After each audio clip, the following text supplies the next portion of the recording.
Alright, we here now. We finally got a show to watch, Space Force.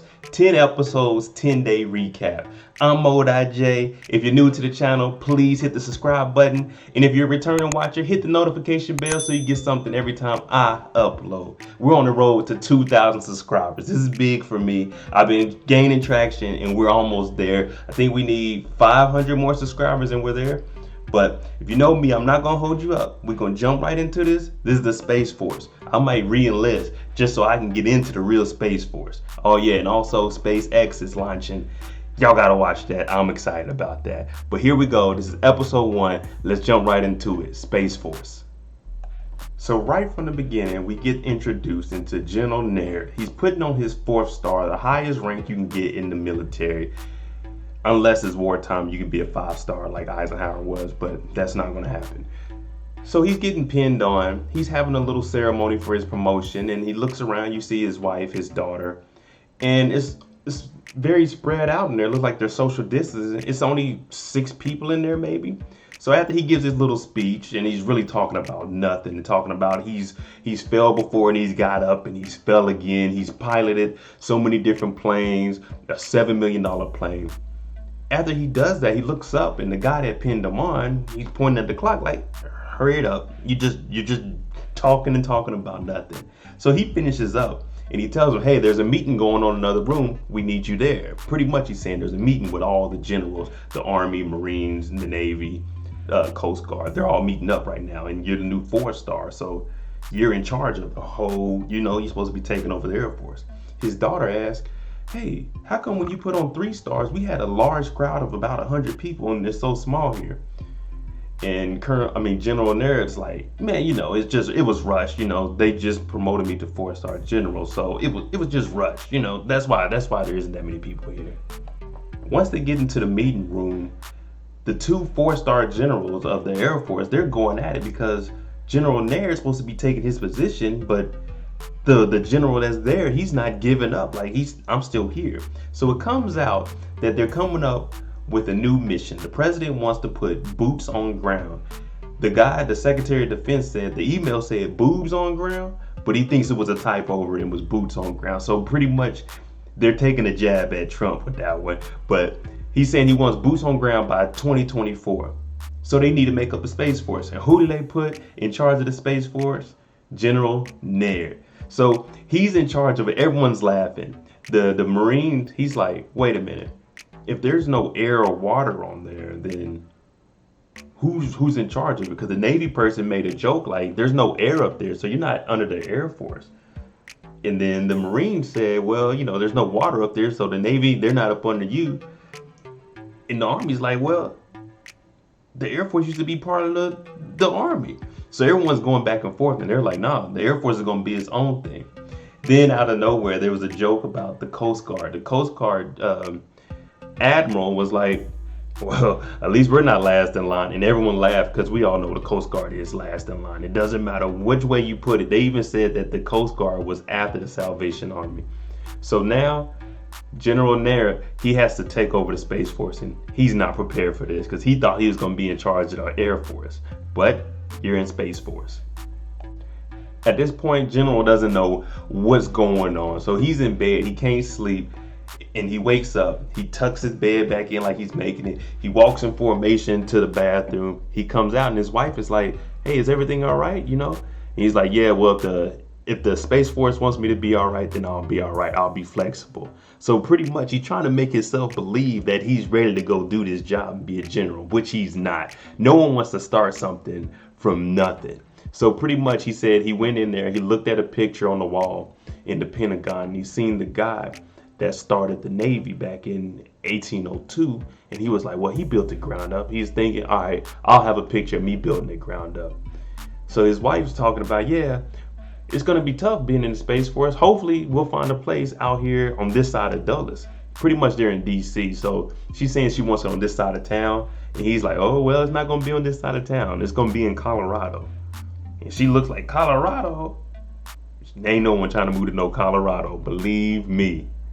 So 1 year later, they're out in Colorado and he's at a gas station and the clerk is like, hey, I heard you guys got a spaceship going to lift off tomorrow.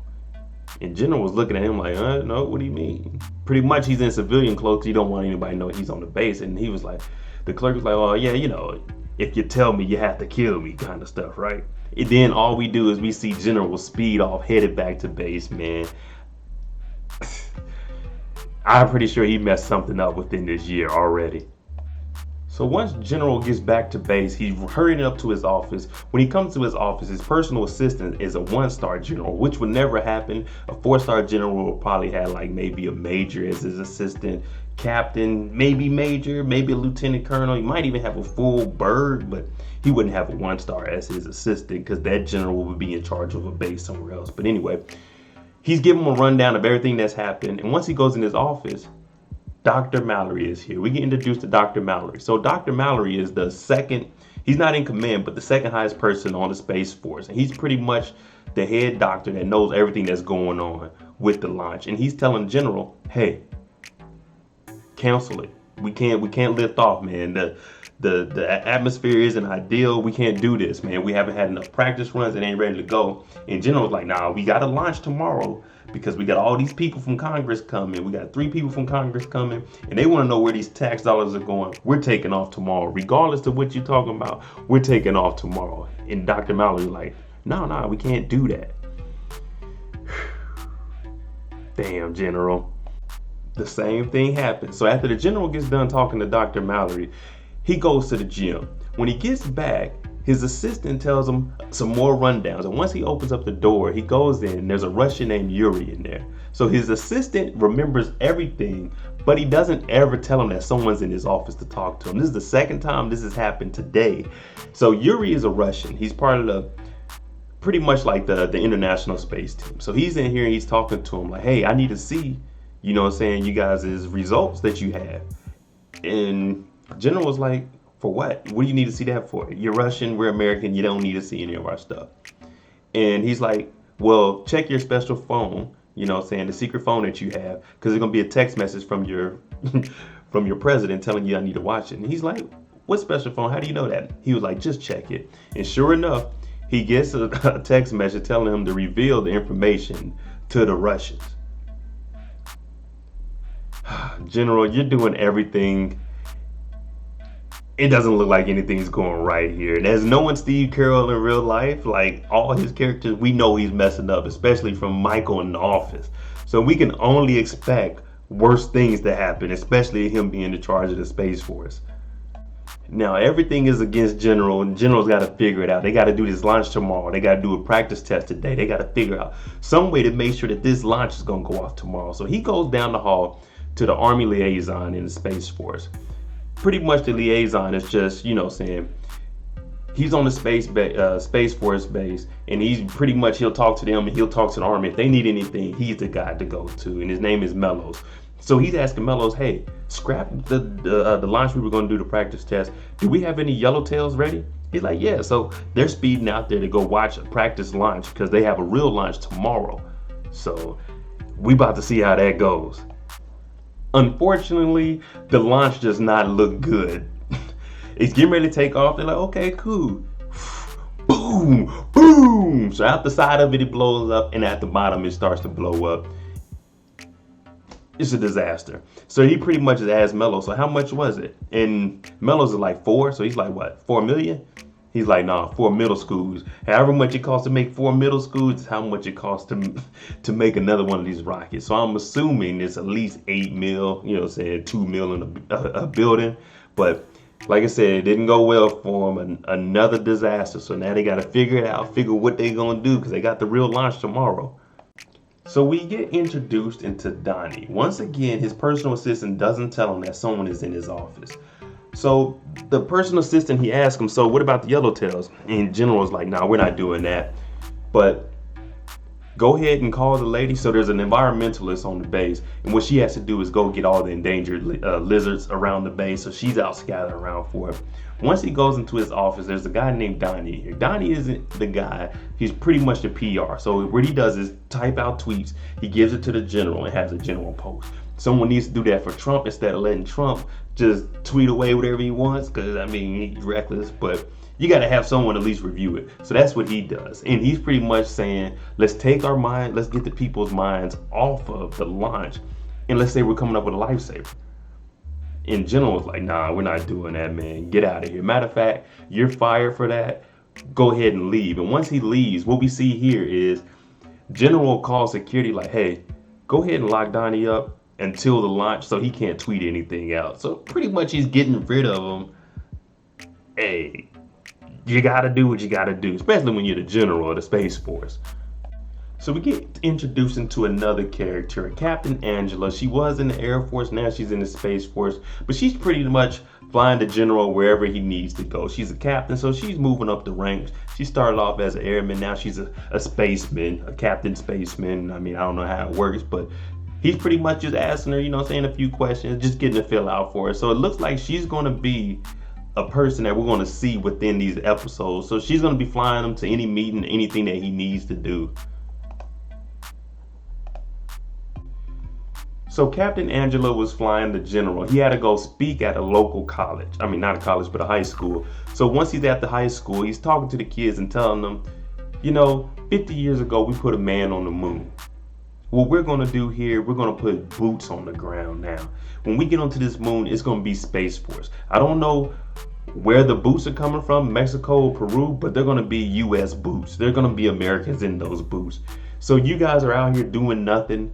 Join the Space Force and you'll get up to $35,000 in money for school. So everybody's like, I don't know about this. Turns out his daughter's in the crowd. After the speech, they were showing two kids that looked like they were interested, but I'm not too sure if we're going to see them again because they didn't say anything to him when they walked off. But his daughter comes up and like, hey, Dad, I want to go on this little trip to the desert to a concert.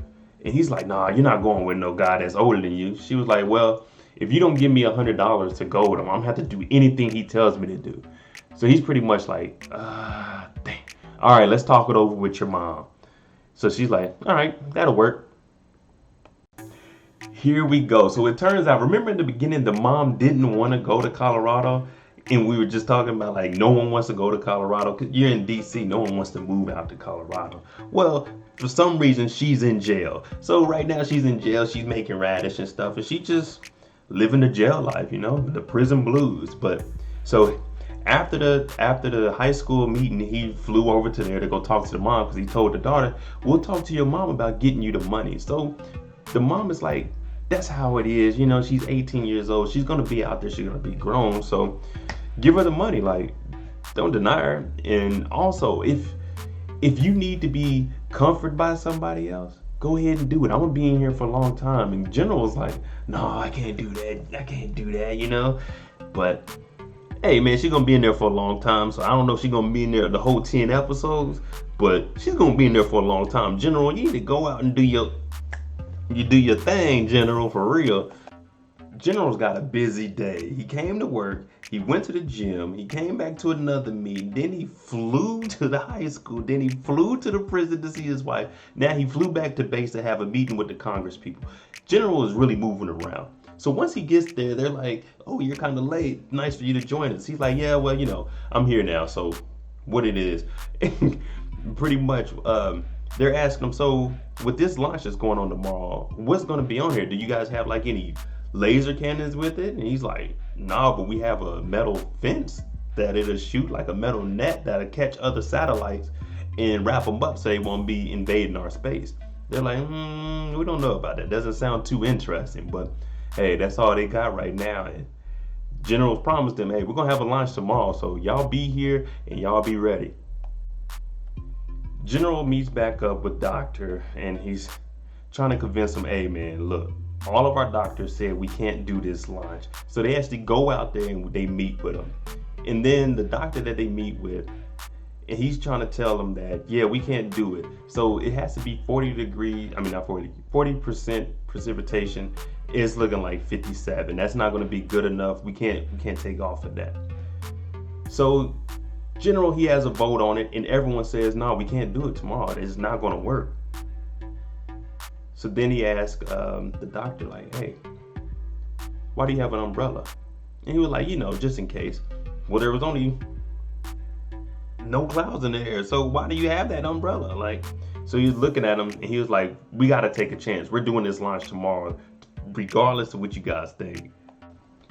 The day of the launch, so General, he's in here giving a speech, telling everybody, we've put a man on the moon. We've done all of this. Now it's our turn to make a step in history, to send this up and change the way that the Space Force is looked at and how the United States is looked at. He gives a nice speech. No one really knows what he's talking about, but he compares this to the to the miracle on ice of how big of an achievement this is for America. No one cares about it. It's just like, okay. So after all this, he ends up hitting the button. The button doesn't do anything. The main doctor actually presses a launch button. It goes off. It is successful. They make it into orbit. Everyone's going crazy. General finally did something right. That man's a genius. You got to take chances out here. So later that evening, Dr. Mallory is talking to General, and he's asking him, how did you know that we will be able to take this launch? And he said, well, Dr. Chan had an umbrella. There was only 2 clouds out there, 2 little bitty clouds. So I'm good with people. And so what I realized is Dr. Chan's not going to take any chances. So he brought an umbrella. What he's saying is he brought an umbrella just in case. Even if it's a 10% chance of rain, he brought an umbrella because he's not going to risk getting rained on. And General was like, we can't have someone that's scared to take risks, especially like that. So for him, he was saying, we can't be scared. We got to try to take this off and go do it. And he turned out to be right. The ending is it is silly on this. So they're looking up and they're like, oh, we'll probably be able to see the satellite now. They look up and they see it. And then they say, oh, is that another spark? And General's looking through a telescope, and what does he see? A Chinese satellite. And it is cutting off the solar panels of their satellite. And all we do is see General say, mother brrr, and that is it. So, hey, that is episode 1 of Space Force. Comment below what you think about the show so far, and would you join the Space Force? Me personally, I would join the Space Force. But hey, thank you for watching. Like always, follow me on my social media. It's MoedotJ on everything. And also hit the subscribe button.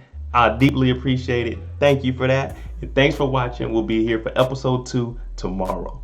I'm out. Jimmy on the beat, boy.